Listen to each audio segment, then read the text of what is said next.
Political news, sports news, crime news કે તમારા રાજ્યના સમાચાર, હવે દરેક ખબર પર રહેશે અમારી નજર. ગુજરાતનો સર્વશ્રેષ્ઠ ન્યૂઝ ચેનલ.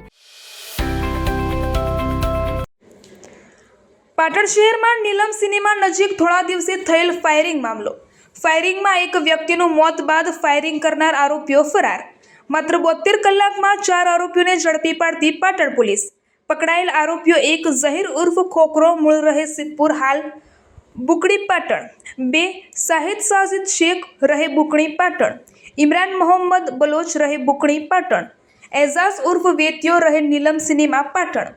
ચારેય આરોપીઓ ગુનાહિત પ્રવૃત્તિ સાથે કુખ્યાત છે. ઝડપાયેલા આરોપીઓનું બપોરે ઘટના સ્થળે કરાયું રિકન્સ્ટ્રક્શન. રિપોર્ટર કમલેશ પટેલ, પાટણ.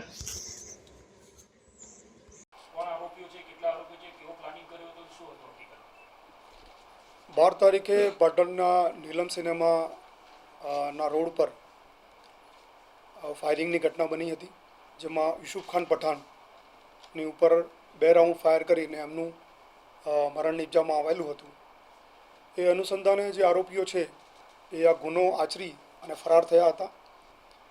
એ ડિવિઝન પોલીસ સ્ટેશનમાં આ ગુના કામે ફરિયાદ દાખલ કરવામાં આવી હતી અને ગુનાની ગંભીરતાને ધ્યાને રાખીને અને માન્ય આઈજીપી બનાસકાંઠા રેન્જ પરીક્ષિતા રાઠોડ સાહેબની માર્ગદર્શન અને સૂચના આધારે ગુનાને શોધી કાઢવા માટે 6 જેટલી ટીમો બનાવવામાં આવી હતી, જેમાં Sidhpur DYSP, LCB, SOG, A division, parole furlough, આ બધી ટીમોએ પ્રાથમિક રીતે આરોપીઓના જે શેલ્ટર હતા એમાં આરોપીઓને શોધવા માટે પ્રયત્નો કર્યા હતા. લોકલ જે કેમેરા હતા અને જે સીસીટીવી નેત્રમના કેમેરા હતા એનો ઉપયોગ કરી અને આરોપીઓ ક્યાંથી પસાર થયા હતા એ શોધવામાં આવ્યું હતું. અને જેટલા પણ લોકલ સોર્સ છે, હ્યુમન સોર્સ, અને બાકીની ટેકનિકલ જે આપણી પાસે અવેલેબલ સર્વિસીસ છે એનો ઉપયોગ કરી અને આરોપીઓ કઈ દિશામાં ભાગ્યા છે એ માટે શોધ કરવામાં આવી રહી હતી.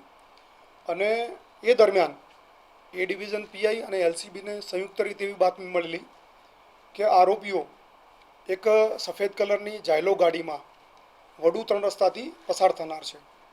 અને બાતમી આધારે 6 ટીમોએ ત્યાં પહોંચી અને પોતાની અલગ અલગ પોઝિશન લઈ અને નાકાબંધી કરી હતી. અને આ ગાડી જ્યારે પસાર થઈ ત્યારે વિવિધ રીતે આડશો ઊભી કરી અને આ ગાડીને રોકી હતી.